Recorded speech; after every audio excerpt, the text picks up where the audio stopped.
खिच कहिए टीवी दे तमाम दर्शकों नूं मेरे वालों प्यार भरी सत श्री अकाल। अज जो मुद्दा चुकन जा रही हाँ वो साडे सिख धर्म नाल वाबस्ता है ते मैनूं ये कहण विच कोई झिझक नहीं कि असीं सिख एक तरह नाल दिमागों पैदल हो चुके हैं। जिन्हां गल्लां ते साडे गुरु साहब ने सानूं वरजिया अज असीं उही कर्मकांड फिर तो करन लग पे हाँ ते कई जगह तो साडा वरतारा जिहड़ा है वो जग हसाई बड़ा हो जाता है। आओ देखिए वो किदां गल अज तो ही शुरू करदी हाँ। मैनूं सवेरे कई मैसेज आए व्हाट्सएप ते जिन्हां दे विच गुरु नानक साहब के विआह पुरब की बधाई दी गई सी। बहुत वधिया गल है कि असीं अजिहे पुरबां ते एक दूजे नूं बधाई दिंदे हाँ, पर जदों मेरी निगाह पोस्ट वाले पासे पई तां माण नाल सिर उच्चा होण दी जगह सिर शर्म नाल झुक गया। हुण इहदे विच कारण की बनिया? कारण ये कि उन्हां आईयां पोस्टां दे विचों 99% पोस्टां अजिहियां सन जिन्हां दे विच गुरु नानक देव जी ते माता सुलखणी दी फोटो भी दित्ती हुई सी। ते बड़ी हासोहीणी गल ये कि जिन्हां ने भी ये क्रिएटिव काम कीता, ये पोस्टर बनाए, उन्हां दे विच गुरु बाबे नूं बिरध अवस्था विच ही दिखा दित्ता। भला विआह दी उमरे गुरु साहब बिरध दिखाई दिंदे सन कि उन्हां दा चिट्टा दाड़ा सी उस वेले? असीं जरा भी सोचिया नहीं जदों भी ये पोस्टर जिसने भी बनाया तां कि ये दिखाउंदा नहीं कि असीं दिमागों पैदल हो चुके हैं। तां ये तां सी अज दी गल। ते हुण कुछ होर उदाहरणां लै लैंदे आ। कुछ समा पहलां जां पिछे कुछ दिनां तो एक जिहड़ी चर्चा है, बहस मुबासा है, वो बड़े जोर शोर नाल चल रहा है। डॉक्टर समरा साहब ते एक जथेदार सरदार रणजीत सिंह गौहर का। डॉक्टर समरा साहब का कहना है कि उन्होंने पूरी श्रद्धा दे नाल करोड़ों रुपए दी सौगातां गुरु साहब ने जो भेंट कीतियां, जिन्हां दे विस्तार विच नहीं जांदी, तो कहंदे ने कि मैं करोड़ों रुपए दी सौगातां गुरु साहब ने भेंट कीतियां, पर उन्हां दे विच जथेदार गौहर साहब ने बेईमानी दिखाई। हुण इन्हां दोनों हस्तियां दा जो भी रौला है मैं उस रौले विच नहीं पैना चाहुंदी। कौन सच्चा है तो कौन झूठा है इस मामले वाल जाण दी मैनूं कोई लोड़ नहीं। मैं तो सिर्फ सिੱਖੀ सिद्धांतां की गल करन जा रही हूँ जो गुरु साहबान ने सानू दस्से सन, जिन्हां ते चलण दी सानू उन्होंने ताकीद कीती सी। ते गुरु साहब की कह रहे हैं? गुरु साहब कह रहे हैं कि गुरबाणी नूं असीं विचारीए, पढ़िए ते उत्ते विचार करिए। ते मैं डॉक्टर समरा साहब जिहड़े कि एक शरधावान सिख हैगे ने, मैनूं उन्हां दी शरधा ते कोई किंतु परंतु करन दी जरूरत नहीं है। उन्हां दी शरधा ते मैनूं किवें भी कोई सवाल उठाउण दा मकसद नहीं है। मेरा मकसद सिर्फ इन्ना है कि समरा साहब ने जदों ये सौगातां गुरु घर लई दित्तियां होणगीआं तां ओह की सोच के दित्तियां? जदों कि साडे गुरबाणी साडे गुरु साहब थां थां ते सानूं दर्शाउंदे है कि मैं नीवियां दे नाल खड़ा के खुश। उन्होंने मलक भागो नूं ठुकरा के भाई लालो जिहे किरती दा साथ मानण विच वडियाई समझी सी। ते गुरबाणी दा वाक भी है, गरीब दा मूँह गुरु दी गोलक। ते जे समरा साहब ने ਇਹ ਸੋਚਿਆ ਹੁੰਦਾ ਕਿ ਗਰੀਬ ਦਾ ਮੂੰਹ ਗੁਰੂ ਦੀ ਗੋਲਕ ਹੈ, ਤਾਂ ਮੈਂ ਅਜਿਹੀਆਂ ਸੁਗਾਤਾਂ ਦੇਣ ਵਾਲਾ ਗੁਰੂ ਨੂੰ ਕੌਣ ਹੁੰਦਾ। ਦੇਖੋ ਨਾ, ਇੱਕ ਪਾਸੇ ਅਸੀਂ ਰੋਜ਼ ਗੁਰੂ ਘਰ ਜਾ ਕੇ ਅਰਜ਼ੋਈਆਂ ਕਰਦੇ ਹਾਂ, ਅਰਦਾਸਾਂ ਕਰਦੇ ਹਾਂ, ਜੋਦੜੀਆਂ ਕਰਦੇ ਹਾਂ ਕਿ ਗੁਰੂ ਸਾਨੂੰ ਆ ਦੇ, ਗੁਰੂ ਸਾਨੂੰ ਆ ਦੇ, ਗੁਰੂ ਸਾਨੂੰ ਉਹ ਦੇ। ਮਤਲਬ ਅਸੀਂ ਗੁਰੂ ਘਰ ਦੇ ਮੰਗਤੇ ਬਣ ਕੇ ਗੁਰੂ ਤੋਂ ਦਾਤਾਂ ਦੀ ਬਖਸ਼ਿਸ਼ ਮੰਗਦੇ ਹਾਂ, ਅਤੇ ਉਹ ਜਦੋਂ ਟੁੱਟ ਜਾਂਦਾ ਹੈ ਉਹ ਸਾਨੂੰ ਅਜਿਹੀ ਮਿਹਰਾਂ ਦੇ ਘਰ ਆ ਕੇ ਅਜਿਹੀਆਂ ਦਾਤਾਂ ਬਖਸ਼ਦਾ ਹੈ। ਤਾਂ ਹੁਣ ਸਮਰਾ ਸਾਹਿਬ ਜਿਹੜੇ ਹੈਗੇ ਨੇ, ਉਹਨਾਂ 'ਤੇ ਗੁਰੂ ਦੀ ਮਿਹਰ ਹੋਈ, ਉਹਨਾਂ ਨੂੰ ਕਰੋੜਾਂ ਰੁਪਇਆ ਮਿਲਿਆ, ਜਾਂ ਕਰੋੜਾਂ ਰੁਪਏ ਦੀ ਕਮਾਈ ਉਹਨਾਂ ਨੇ ਕੀਤੀ, ਅਤੇ ਉਹਦੇ ਵਿੱਚੋਂ ਉਹ ਦਾਨ ਕਰਨ ਚਲੇ ਗਏ। ਭਾਈ ਅਸੀਂ ਤਾਂ ਆਪ ਗੁਰੂ ਘਰ ਦੇ ਮੰਗਤੇ ਹੋ ਕੇ ਗੁਰੂ ਤੋਂ ਮੰਗਦੇ ਹਾਂ। ਅਸੀਂ ਕੌਣ ਹੁੰਦੇ ਹਾਂ ਕਿ ਅਸੀਂ ਗੁਰੂ ਨੂੰ ਆਪਣੀਆਂ ਉਹਨਾਂ ਦਾ ਜਿਹੜੀਆਂ ਗੁਰੂ ਨੇ ਸਾਨੂੰ ਬਖਸ਼ੀਆਂ ਨੇ, ਉਹਨਾਂ ਦਾਤਾਂ ਦੇ ਵਿੱਚੋਂ ਗੁਰੂ ਨੂੰ ਮੰਗਤਾ ਬਣਾ ਕੇ ਕੁਛ ਦਈਏ। ਇੱਕ ਤਰ੍ਹਾਂ ਨਾਲ ਗੁਰੂ ਨੂੰ ਮੰਗਤਾ ਬਣਾਉਣ ਵਾਲੀ ਗੱਲ ਹੋ ਗਈ ਨਾ, ਕਿ ਅਸੀਂ ਕਰੋੜਾਂ ਰੁਪਏ ਗੁਰੂ ਨੂੰ ਦੇ ਰਹੇ ਹਾਂ। ਅਸੀਂ ਸੌਦੇਬਾਜ਼ੀ ਕਿਉਂ ਕਰਦੇ ਹਾਂ ਗੁਰੂ ਦੇ? ਇਹ ਗੱਲ ਕਿਵੇਂ ਵੀ ਸਹੀ ਨਹੀਂ। ਮਤਲਬ ਇਹ ਸੀ ਕਿ ਸਮਰਾ ਸਾਹਿਬ ਆਪਣੇ ਗਰੀਬ ਭਾਈਚਾਰੇ ਦੀ ਮਦਦ ਕਰਦੇ। ਹੁਣ ਬਹੁਤ ਸਾਰੇ ਲੋਕ ਕਹਿਣਗੇ ਕਿ ਉਹ ਆਪਣੇ ਹਸਪਤਾਲ ਦੇ ਵਿੱਚ ਗਰੀਬਾਂ ਦਾ ਇਲਾਜ ਤਾਂ ਕਰੀ ਜਾਂਦੇ ਆ। ਕੁਝ ਲੋਕ ਇਹ ਵੀ ਕਹਿਣਗੇ ਕਿ ਉਹਨਾਂ ਨੇ ਸਿੱਖੀ ਦੇ ਪ੍ਰਚਾਰ ਲਈ ਇੰਨਾ ਵਧੀਆ ਸਕੂਲ ਖੋਲ੍ਹਣ ਦਾ ਜੋ ਤਹੱਈਆ ਕੀਤਾ, ਉਹ ਸਕੂਲ ਬਣਨਾ ਸ਼ੁਰੂ ਵੀ ਹੋ ਗਿਆ। ਪਰ ਮੇਰਾ ਸਵਾਲ ਇੱਥੇ ਇਹ ਹੈ ਕਿ ਕੀ ਇਹ ਇੱਕ ਦੋ ਕੰਮ ਕਰਨ ਦੇ ਨਾਲ ਸਾਡੇ ਭਾਈਚਾਰੇ ਵਿੱਚੋਂ ਗਰੀਬੀ ਖਤਮ ਹੋ ਗਈ? ਕੀ ਗਰੀਬ ਕੁੜੀਆਂ ਜਿਹੜੀਆਂ ਹੈਗੀਆਂ, ਉਹਨਾਂ ਦੀ ਪੜ੍ਹਾਈ ਵਾਸਤੇ, ਜਾਂ ਕੋਈ ਗਰੀਬ ਹੋਰ ਮੁੰਡਾ ਹੈ ਸਿੱਖ ਵਿਦਿਆਰਥੀ ਜਿਹੜਾ ਪੈਸੇ ਨਹੀਂ ਦੇ ਸਕਦਾ, ਪੜ੍ਹਨਾ ਚਾਹੁੰਦਾ ਹੈ, ਉਹਦੀ ਪੜ੍ਹਾਈ ਵਾਸਤੇ ਮਦਦ ਨਹੀਂ ਕੀਤੀ ਜਾ ਸਕਦੀ? ਕੀ ਕਿਸੇ ਗਰੀਬ ਸਿੱਖ ਵੀਰ ਦੇ ਸਿਰ ਦੇ ਉੱਤੇ ਛੱਤ ਨਾ ਹੋਵੇ ਤਾਂ ਉਸ ਨੂੰ 2 ਕਮਰੇ ਬਣਵਾ ਕੇ ਨਹੀਂ ਸੀ ਦਿੱਤੇ ਜਾ ਸਕਦੇ? ਕੀ ਕਿਸੇ ਬੇਰੁਜ਼ਗਾਰ ਬੱਚੇ ਜੋ ਗਰੀਬ ਹੈ, ਉਹਨੂੰ ਅਸੀਂ ਰੁਜ਼ਗਾਰ ਦਿਵਾਉਣ ਵਿੱਚ ਸਹਾਇਤਾ ਨਹੀਂ ਸੀ ਕਰ ਸਕਦੇ, ਜਾਂ ਉਹਨੂੰ ਕੋਈ ਰੁਜ਼ਗਾਰ ਤੋੜ ਕੇ ਨਹੀਂ ਦੇ ਸਕਦੇ? ਕੀ ਕਿਸੇ ਗਰੀਬ ਧੀ ਦੀ ਸ਼ਾਦੀ ਨਹੀਂ ਕਰ ਸਕਦੇ? ਮੈਂ ਇਸ ਹੱਕ ਵਿੱਚ ਬਿਲਕੁਲ ਨਹੀਂ ਕਿ ਸਮੂਹਿਕ ਵਿਆਹ ਕੀਤੇ ਜਾਣ। ਕੁੜੀਆਂ ਦੇ ਜਿਹੜੇ ਸਮੂਹਿਕ ਵਿਆਹ ਕਰਦੇ ਆ, ਉਹ ਬਹੁਤ ਹੀ ਗਲਤ ਗੱਲ ਹੈ। ਕਾਰਨ ਇਹ ਕਿ ਧੀਆਂ ਨੂੰ ਬੇਗਾਨੇ ਘਰ ਜਾ ਕੇ ਤਾਨੇ ਸੁਣਨੇ ਪੈਂਦੇ ਕਿ ਤੇਰੇ ਮਾਂ ਪਿਓ ਦੇ ਵਿੱਚ ਤਾਂ ਵਿਆਹ ਕਰਨ ਦੀ ਸਮਰੱਥਾ ਹੀ ਨਹੀਂ ਸੀ। ਬਿਹਤਰ ਇਹ ਹੋਵੇਗਾ ਜੇ ਤੁਸੀਂ ਕਿਸੇ ਧੀ ਦਾ ਦਾਨ ਕਰਦੇ ਹੋ, ਜਾਂ ਤੇ ਕਿਸੇ ਧੀ ਦੇ ਵਿਆਹ ਦੇ ਵਿੱਚ ਆਪਣੀ ਮਦਦ ਕਰਨੀ ਚਾਹੁੰਦੇ ਹੋ, ਤਾਂ ਉਹਦੇ ਮਾਪਿਆਂ ਨੂੰ ਜੋ ਉਹਦਾ ਸਮਾਨ ਹੈ ਉਹ ਲੈ ਦਿਓ, ਉਹਦੇ ਘਰ ਦੇ ਵਿੱਚੋਂ ਉਹਦੀ ਡੋਲੀ ਤੁਰੇ। ਸਮੂਹਿਕ ਵਿਆਹਾਂ ਦੇ ਵਿੱਚ ਬਹੁਤ ਸਾਰੀਆਂ ਕੁੜੀਆਂ ਨੇ ਆਤਮ ਹੱਤਿਆਵਾਂ ਵੀ ਕੀਤੀਆਂ ਨੇ।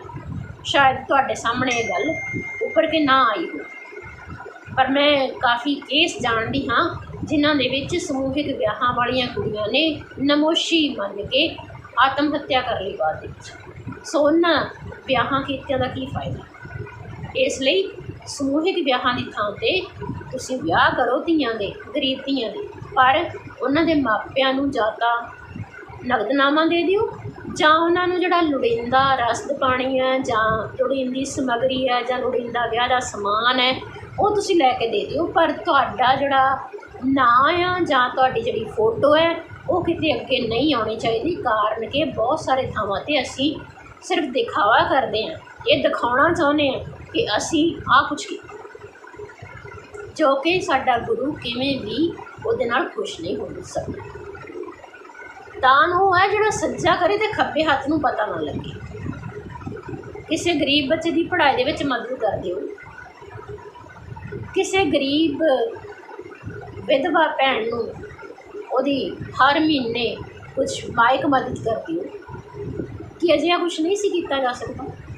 ਅਸੀਂ ਤਾਂ ਉਮਰ ਵੀ ਲੱਗੇ ਰਹੀਏ ਨਾ, ਤਾਂ ਵੀ ਆਪਣੇ ਭਾਈਚਾਰੇ ਦੇ ਵਿੱਚੋਂ ਗਰੀਬੀ ਨੂੰ ਖਤਮ ਨਹੀਂ ਕਰ ਸਕਦੇ। ਅਤੇ ਸਮਰਾ ਸਾਹਿਬ ਜੀ ਕਰੋੜਾਂ ਰੁਪਇਆ ਇਹੋ ਜਿਹੇ ਭਾਈਚਾਰੇ ਦੇ ਵਿੱਚ ਇਸ ਤਰ੍ਹਾਂ ਦੀ ਮਦਦ ਕਰਦੇ ਜਿਹੜੇ ਮੈਂ ਦੱਸੇ ਨੇ, ਤਾਂ ਅੱਜ ਦੇ ਜਿਹੜੇ ਵਿਖੇੜੇ ਨੇ ਇਹਨਾਂ ਦੇ ਵਿੱਚ ਸ਼ਾਇਦ ਨਾ ਪੈਂਦੇ।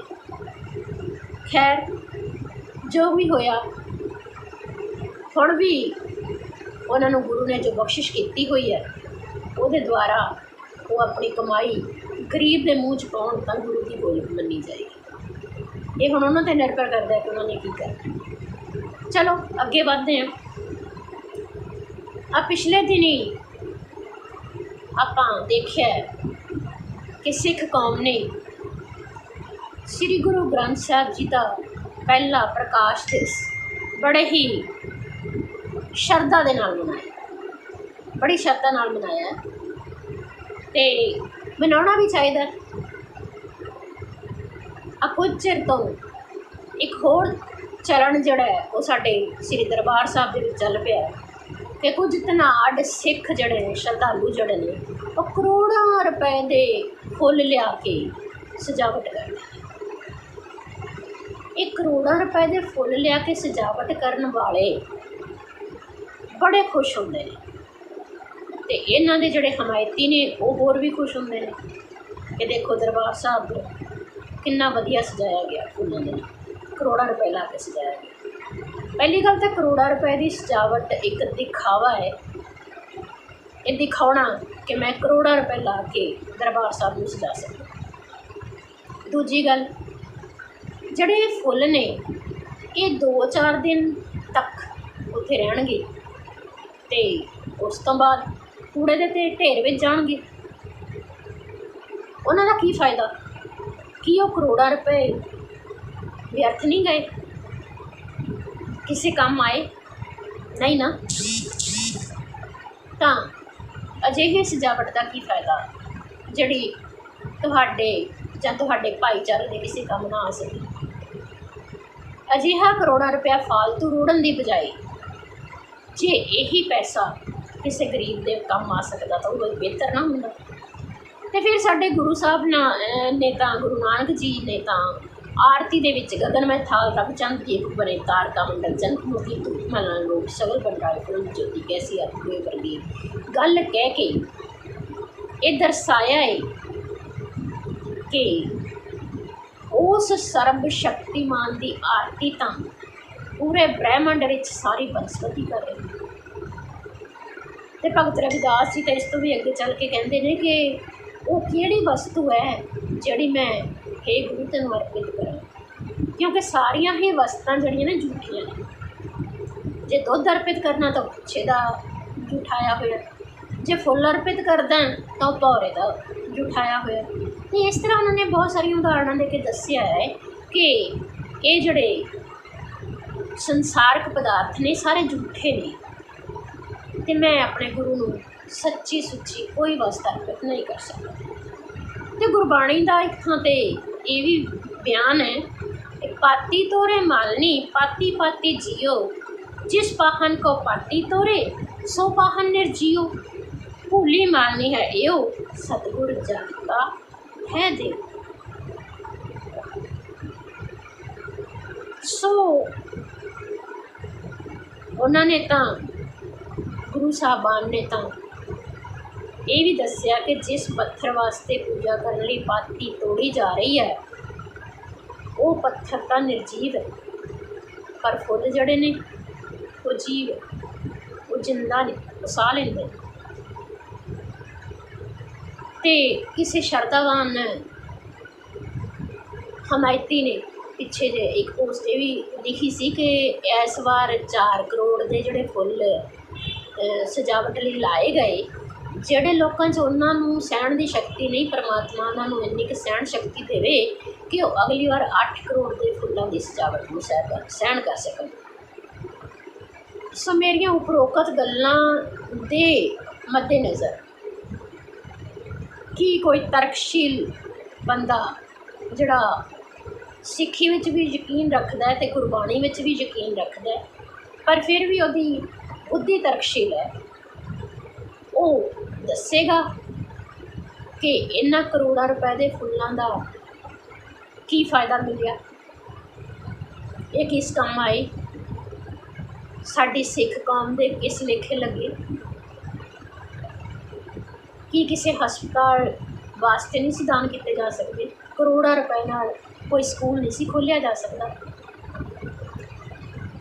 मैं ये नहीं कहती कि शरधा नहीं होनी चाहिए, शरधा रखो, पर अन्नी शरधा नहीं होनी चाहिए। सो असी बाणी नूं रट जरूर लेंदे, पर असी उस ते विचार नहीं करते, उसके अर्थां नूं नहीं पछाणदे। जे किते असी गुरबाणी पढ़ी होवे, ਉਹਦੇ ਤੇ विचार किया होवे, ਉਹਦੇ अर्थां नूं जाणदे होईए, ਤਾਂ शायद ये कर्म कांड साडे अंदर ना आ सके। ਤਾਂ एक होर गल इत्थे वर्णनयोग है कि जिस तरह के रहन बसेरे दे विच कोई व्यक्ति रहिंदा है, वो अपने गुरु नूं उस तरह के रहन बसेरे दे विच सुशोभित करदा है। मिसाल वजों साडे कुछ गरीब सिख भाई हैगे ने, जिहड़े जिहो जिहे रहन बसेरे च आप रहिंदे ने, उहो जिहे रहन बसेरे विच उन्हां ने श्री गुरु ग्रंथ साहिब नूं सुशोभित कीते होए हैं।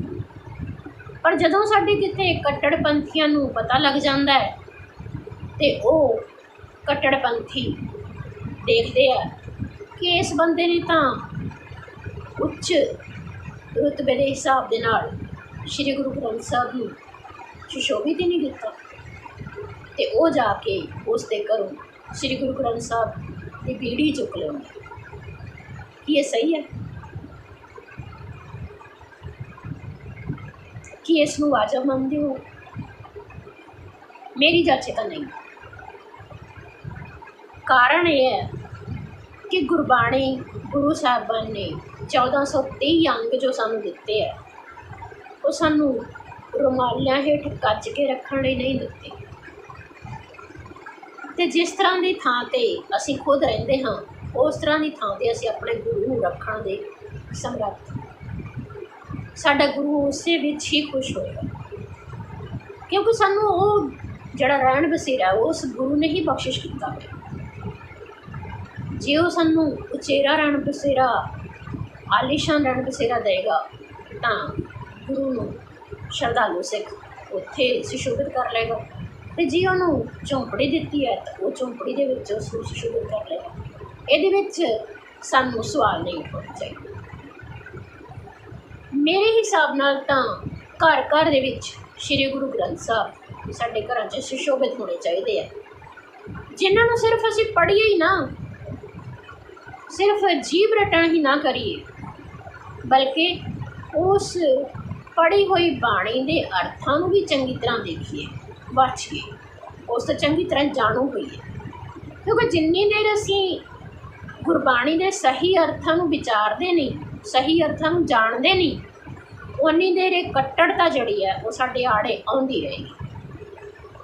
इस कट्टड़ता के आड़े आउंदे रहण दे नाल गुरबाणी की सोझी नहीं सानू आएगी। गुरबाणी जिहड़ी है जीवन शैली है, जीवन जाच है। ये सिर्फ रुमालियां हेठ कज के रखने की चीज़ नहीं है। चाहिदा तो यह है कि असी जिथे भी मौका मिले गुरबाणी नूं पढ़िए, विचारिए, विचार चर्चा करिए,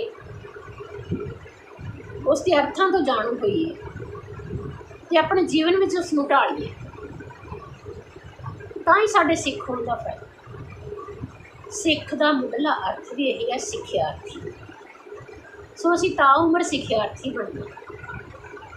जदों जागो उदों सवेरा के कहाने अनुसार, जदों भी असी जागीए, जदों भी सानू इस चीज़ की सोची आवे, तो असी इन्हां उत्ते अमल करिए। गुरु ने सानू जो हुक्म दिता है, असी उस हुक्म ते पूरी चढ़ाइए। पर आमतौर पर देखा गया है कि गुरु संसार के जिहड़े भी गुरु होए, जो कुछ उन्होंने सिक्ख्यावां दित्तियां होंदियां, कुछ सदियां बाद उन्हां सिक्ख्यावां दे उल्ट ही मनमत शुरू हो जाती है। ते ये मनमत साडे सिख धर्म दे विच अज पूरी तरह घर कर चुकी है। सिख वीरों ते भैणों, मेरी हथ बन के बेनती है कि असी गुरु साहबान की सिक्ख्या ते अमल करिए। गुरु साहबान दियां फोटो जड़ियां असीं लाउंदे आ, उन्हां फोटोआं नूं लाउण तो गुरेज करिए। कारण कि वो फोटो शोभा सिंह जी ने, शोभा सिंह नाम के चित्रकार ने वो बनाइया।